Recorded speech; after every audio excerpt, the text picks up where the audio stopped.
Okay, so good morning, and we are going to be talking about the issue of how Muslims are not told about how Muhammad passed from this world.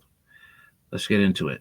We're going to see a conversation and how uh, they will lie to you, okay, about how Muhammad passed, because this is something that's very interesting for you to know about this so-called prophet. Let's begin.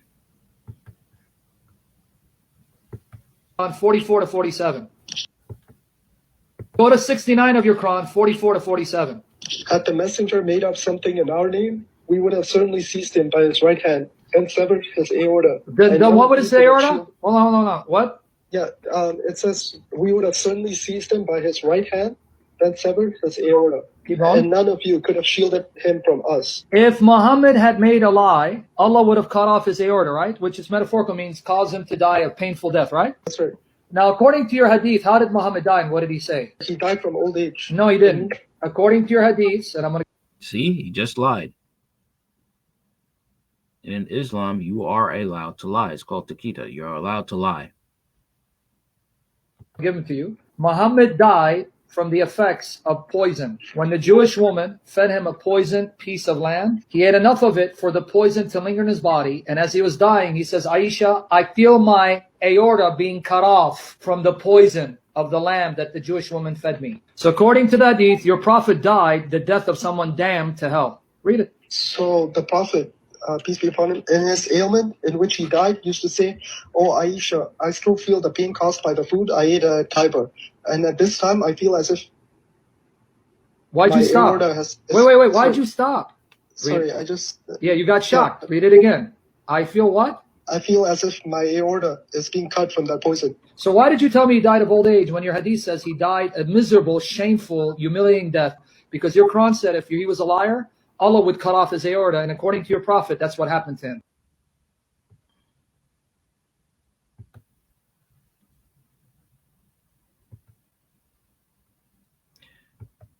Now, let's read more about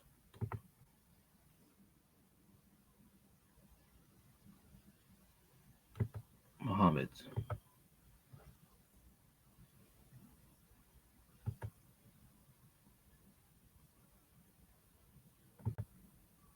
Here it is. The death of Muhammad. Muhammad died in 632 AD. He died as a result of being poisoned following his attack and conquest of a Jewish settlement of Khaybar. About 2 months before his attack on Khaybar, Muhammad failed in an attempt to go to Mecca.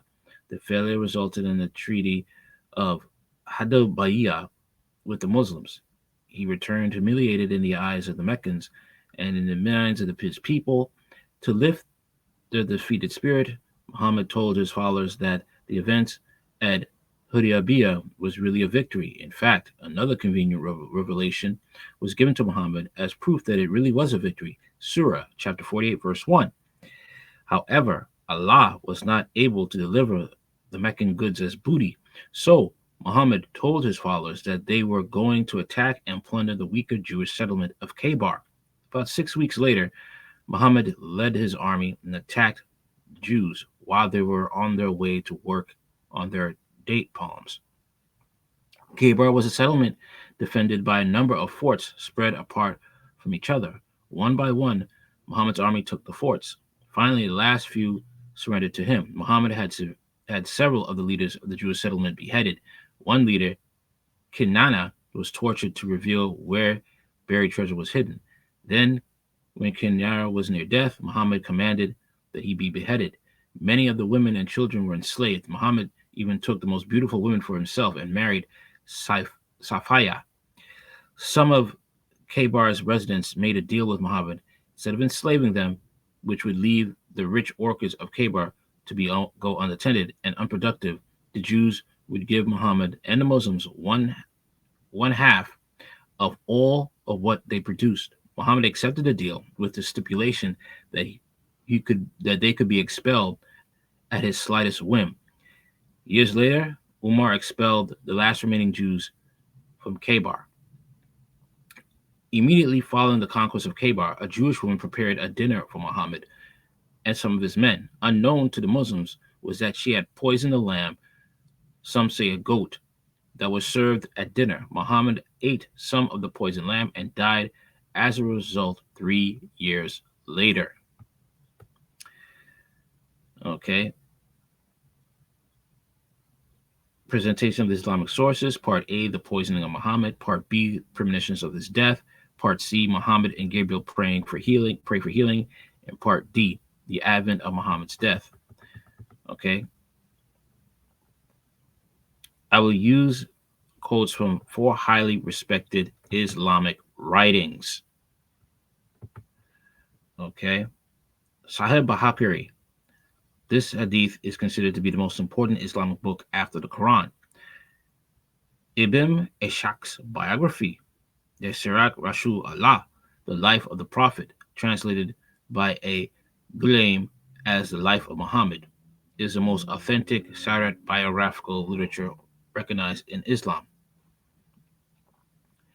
Ibn Sa'd biography, the Kitab al-Takbat al-Kabir, Book of the Major Classes, Volume 2 of the 3. Ibn Sa'd Sirat contains the most information relative to Muhammad's death. I will not attempt to cover the spectrum of the subjects Ibn Sa'd addresses in his, however, I will cover and present his relevant material. 4. Tabri's history. Tabri is one of the most highly respected authors in Islamic writings. His history in 39 volumes. And 5. Sahih Muslim, the collection of hadith considered to be equal or slightly below Bukhari's collection of hadith. All right. Note, I have quoted quite a bit of the material. Some of it is redundant, but I feel each quote I present provides an important detail concerning Muhammad's poisoning and death. Please read the tedious nature of the quote. It is essential that I present the source material as accurate as possible. All right, let's get to it. Okay, the poisoning of Muhammad. Okay, A1 from Bukhari's Hadith 3.786, narrated by Anas bin Malik. A Jewish brought a poisoned cooked sheep for the Prophet, who ate from it. She was brought to the Prophet, and he was asked, "Shall we kill her?" He said, "No." I continued to see the effect of the poison on the palate of my mouth of Allah's Prophet. A1 from Bukhari's Hadith 4.394, narrated Abu Hurairah. When Kabir was conquered, a roasted poisoned sheep was presented to the Prophet as a gift by the Jews. The Prophet ordered, "Let all the Jews who have been here be assembled before me." The Jews were collected, and the Prophet said to him, "I am going to ask you a question. Will you tell the truth?" They said, "Yes." The Prophet asked, "Who is your father?" They replied, "So and so." He said, "You have told a lie. Your father is so and so." They said, "You are right." He said, "Will you now tell me the truth if I ask you about something?" They replied, "Yes, Abu al-Qasim. And if we should tell a lie, you can recognize our lie, as you have done regarding our father."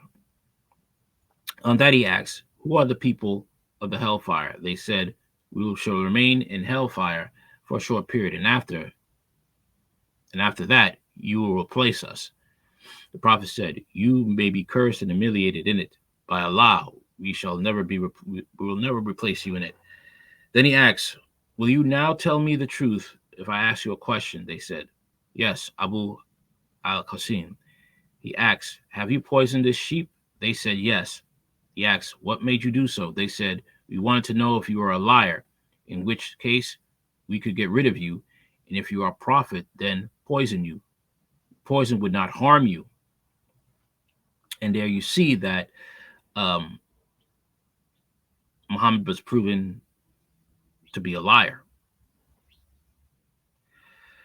A3 from Ibn Sa'd, page 249. Verily, a Jewish woman presented poison meat of as a she-goat to the apostle of Allah. He took a piece from it, put it in his mouth, chewed it, and threw it away. Then he said to his companions, "Halt! Verily, its legs tells me it is poisoned. The lamb told you it's poisoned." Then he sent for the Jewish woman and asked her, "What induced you to do what you have done?" She replied, "I want to know if you are true. In that case, Allah will surely inform you. And if you are a liar, I shall relieve the people of you."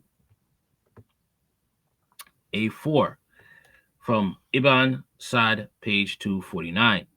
The apostle of Allah and his companions ate from it. It a goat said, "I am poisoned." He, Muhammad, said to his companions, "Hold your hands because it has informed me that it is poison." They withdrew their hands, but Bashir ibn Abara expired. He died. The apostle of Allah sent for the Jewess and asked her, "What induced you to do what you have done?" She replied, "I wanted to know if you are a prophet. In that case, it will not harm you. And if you are a king, I shall relieve the people of you." He gave orders, and she was put to death. A5 from Ibn Sa'd, page 250. Different narrator. Verily, a woman of the Jews of Kabar presented poisoned meat of goat to the apostle of Allah. He recognized that it was poison, so he sent for her and asked her, "What induced you to do what you have done?" She replied, "I thought you were a prophet. Allah will inform you, and if you are a pretender, I shall relieve the people of you." When the apostle of Allah felt sick, he got himself cupped.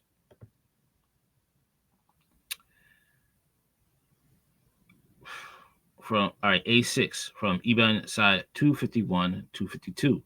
When the apostle of Allah conquered Kabar and he had peace of mind, Zabin bin Alavith, the brother of Marshab, who was the spouse of Salam ibn Ashrijim, inquired, "Which part of the goat is likened by Muhammad?" They said, "The foreleg." Then she slaughtered one of her goats and roasted the meat. Then she wanted a poison which could not fail. The apostle of Allah took the foreleg, a piece of what he put in his mouth. Bishar took another bone and put it in his mouth. When the apostle of Allah ate one morsel of it, Bishar ate his, and other people who also ate from it. Then apostle of Allah said, "Hold back your hands, because this foreleg informed me that it is poison." Thereupon Bashar, by him who has made you great, I discovered it from the morsel I took.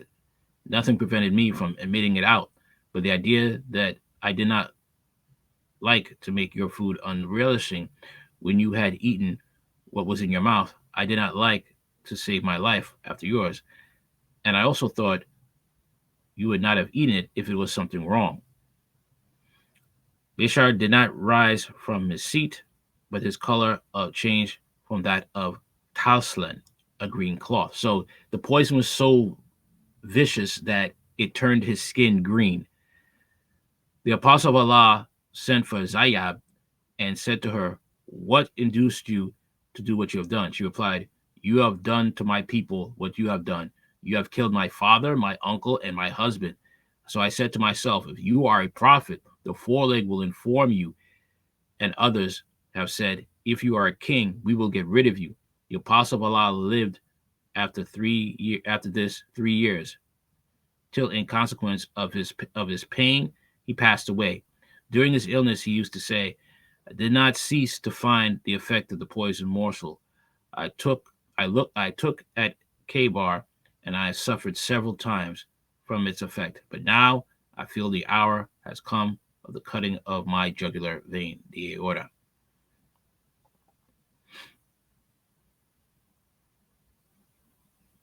Wow.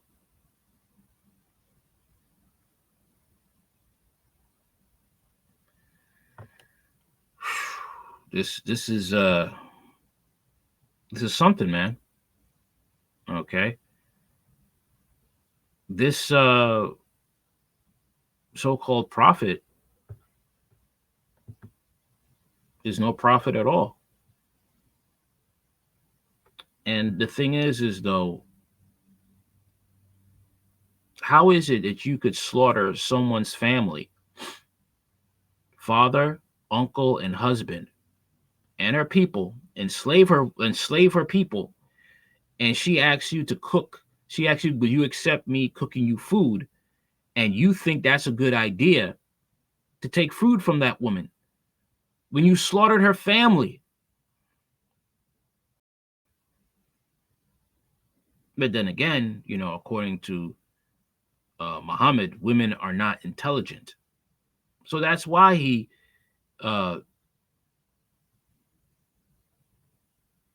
took up our offer, because he thought of women as beneath him, as just to serve him.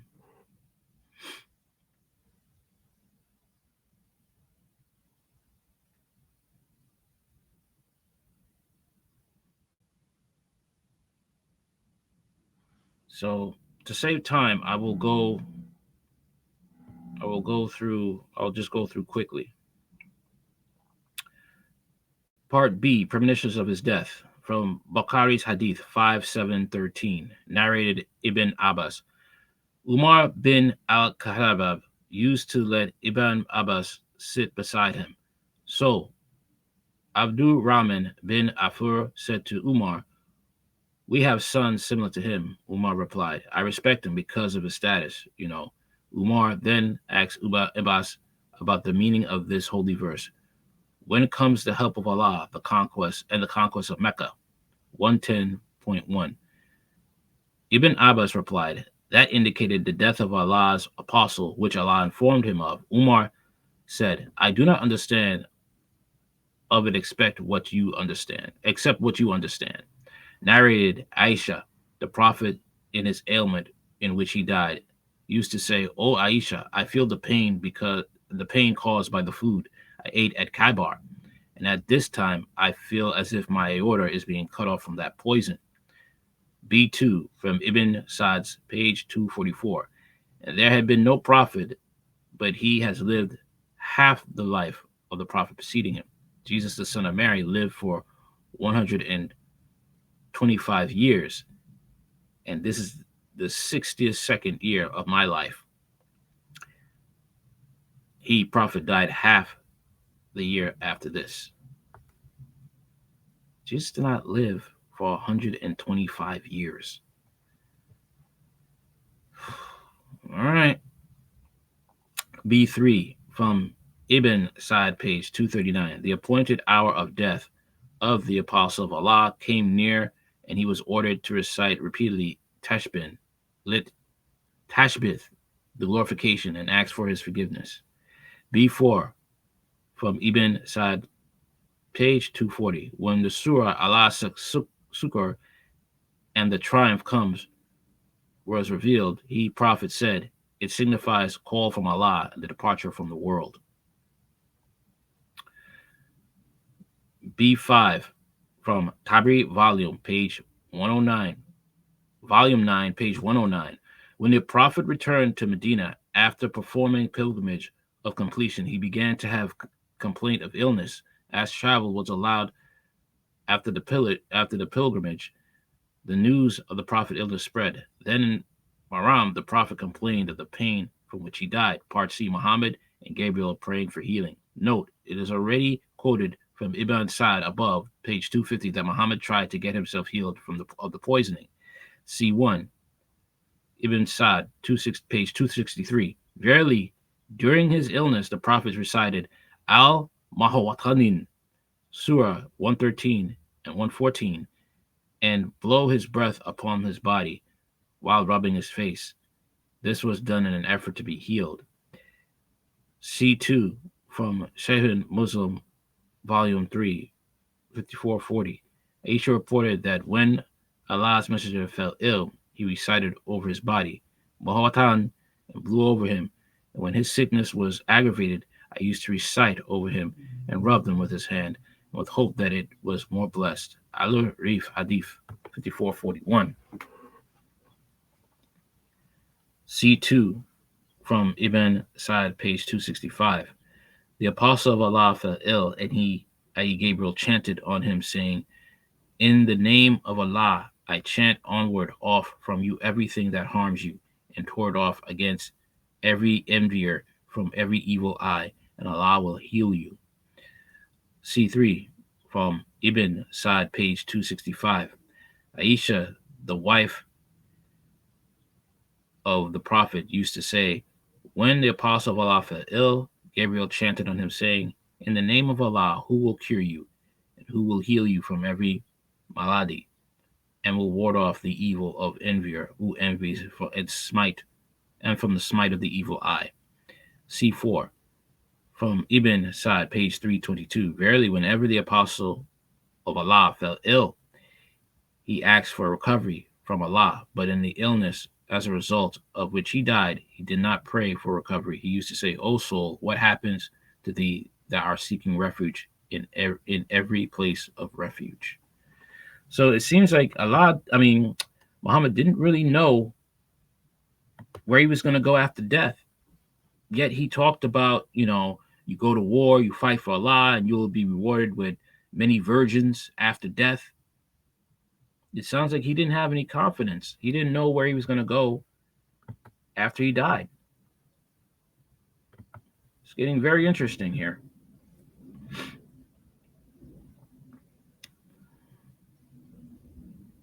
Part D, the advent of Muhammad's death. D1, quoting from Bukhari's Hadith 5713, narrated Aisha, the Prophet in his ailment in which he died used to say, "O Aisha, I still feel the pain caused by the food I ate at Khaybar, and at this time I feel as if my aorta is being cut from that poison." D2, from Ibn Hashman, page 678, while matters were thus, the apostle began to suffer from the illness by which God took him to what honor and compassion he intended for him shortly before the end of Safar, or in the beginning of the Rabbi Awud. It began so, I have been told, that when he went to Baku Garud in the middle of the night and prayed for the dead, then he returned to his family, and in morning the suffering began. D3, from Ibn Hashman, page 679. Then the apostle's illness worsened, and he suffered much pain. He said, pour 7 skins of water from different wells over me, so that I may go out to the men and instruct them. We made him sit down in a tub belonging to Atfar Umar, and we poured water over him until he cried, enough is enough. Then Muhammad said, God has given one of his servants the choice between this world, and that which is with God, and he had chosen the latter. So it seems that he was very desperate, very, very desperate to try and get healed, but he was losing hope. D4, from Ibn Isham, page 680. Then when some of his wives gathered him, while his uncle Abbas was with him, and they agreed to force him to take medicine, Abbas said, let me force him, but they did it. When he recovered, he asked who had treated him. Thus, when they told him it was his uncle, he said, this is a medicine which women have bought from that country. And he pointed in the direction of Abyssinia, Ethiopia. When he asked why they had done they had done this, his uncle said, we were afraid that you would get pleasury. I don't know. He replied, that is a disease which God would not afflict me with. Let no one stop in the house until they have been forced to take this medicine except my uncle. Mayamuma, one of Muhammad's wives, was forced to take it, although she was fasting because of the apostle's oath, as a punishment for what they had done to him.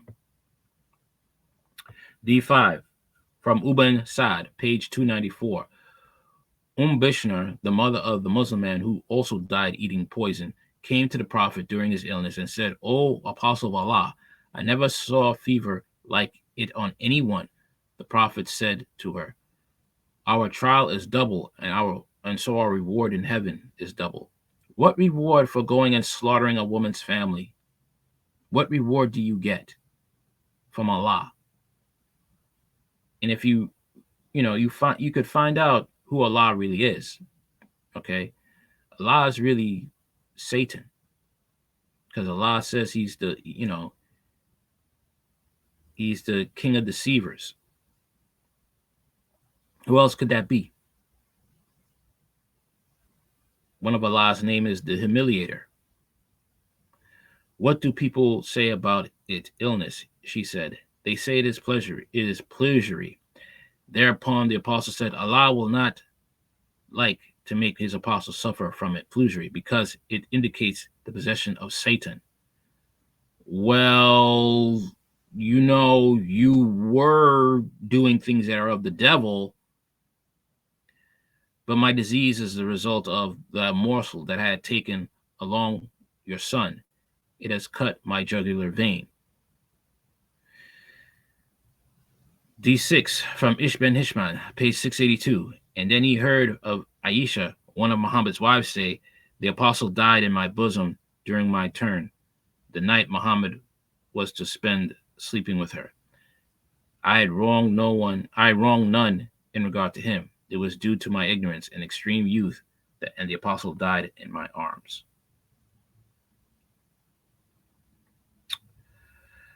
D6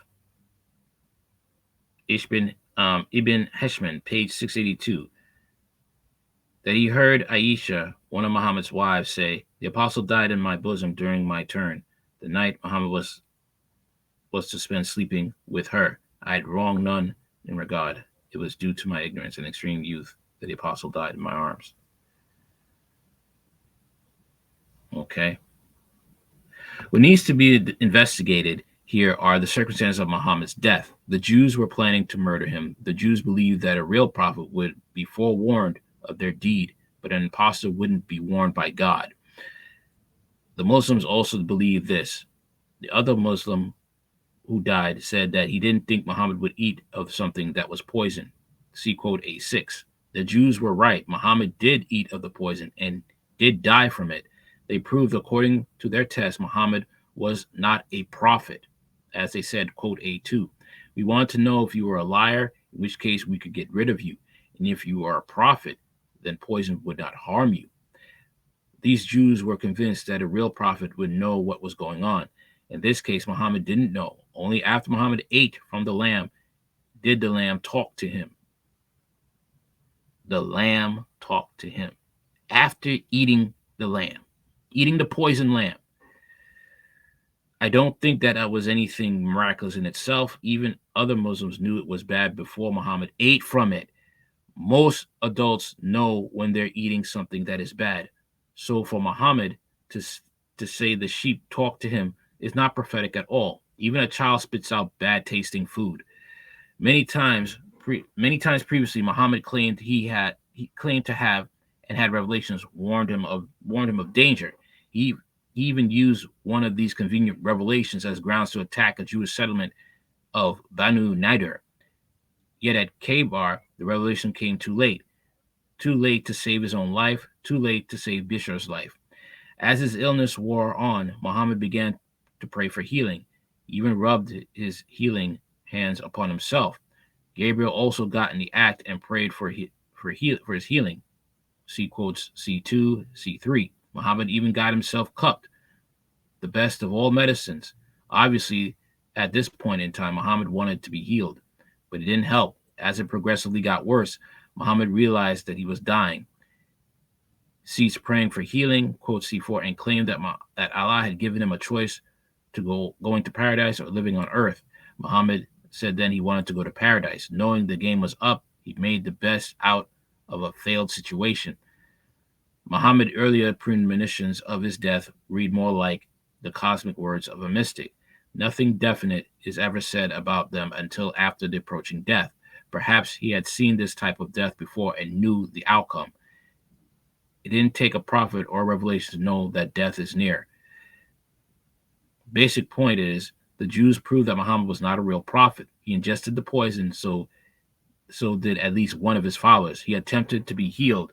He tried his medicine and his form of laying on hands, his prayer, Aisha's prayer, and even Gabriel's prayer.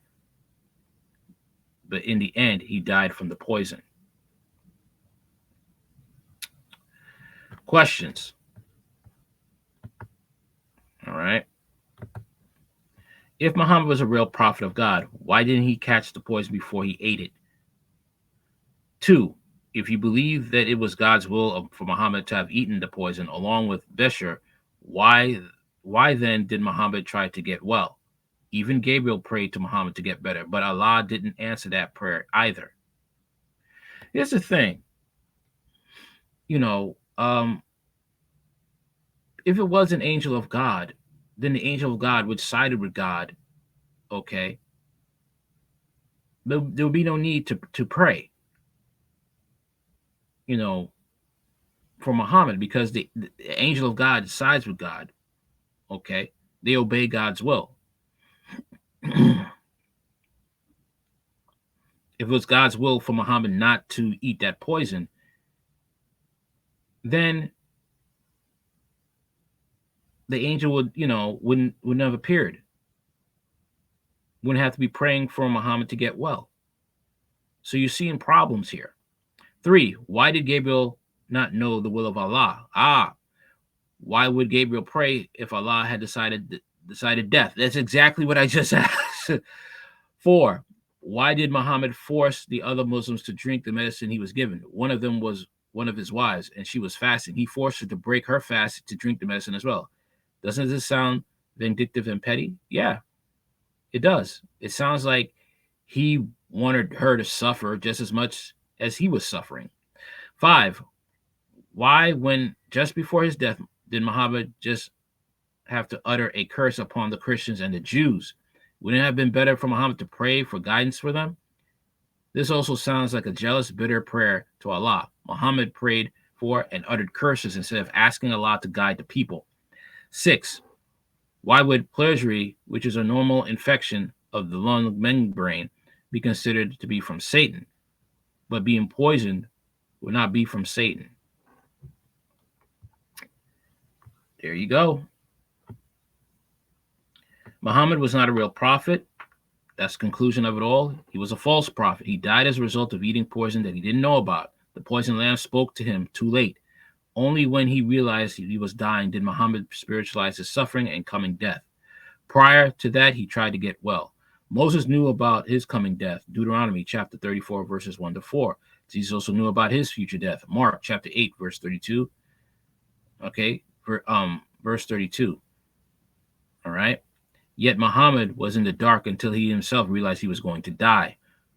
Paul the apostle was bitten by a poisonous snake. Acts chapter 28, verses 1 to 6. But Paul suffered no ill effects from the bite. God had his hand of protection on Paul to finish the work he laid out for him.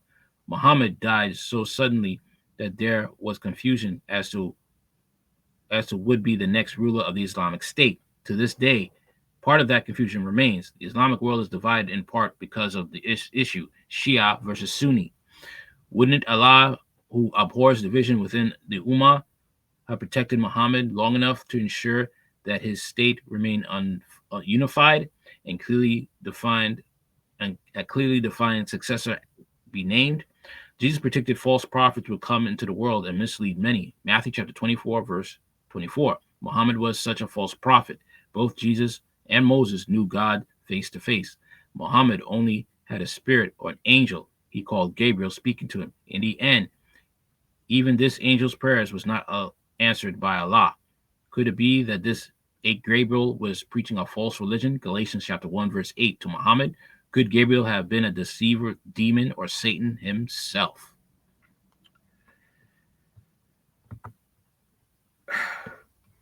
The truth is, the Gabriel described in Islam was Satan.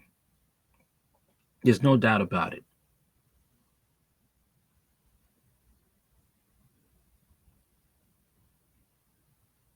There's no doubt about it.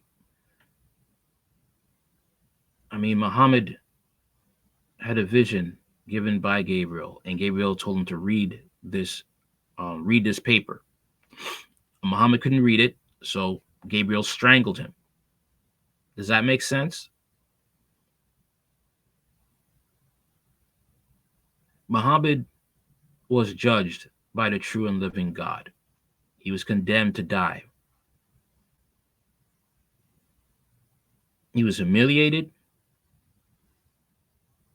This man caused so much pain and sorrow. This man caused so much death and destruction. This man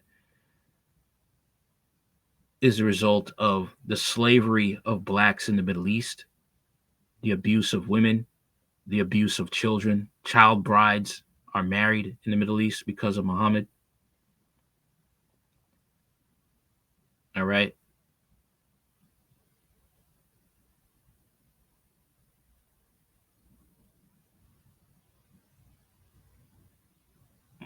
Islam is a religion for people who don't want to follow real rules.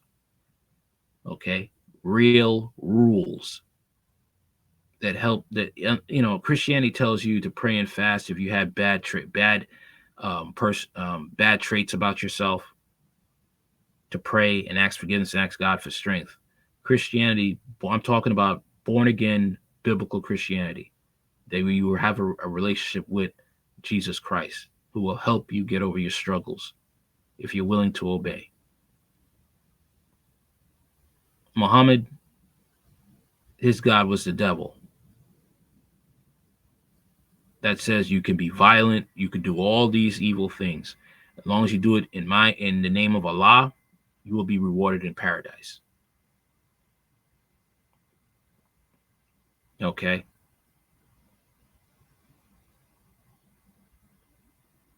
One faith Christianity, biblical Christianity tells you help gives you the power to strive to be a better human being, to be righteous in God's eyes. Well, Islam says glorifies every wicked, evil trait of humanity, and says and tells you to lie that you will go to heaven, when in reality you will go to hell. And many Muslims are going to hell under Islam. It's quite frightening how hell literally rains souls. And this religion encourages that, just like any other false religion. Okay, that's all I have to say for now. Peace and God bless. Okay.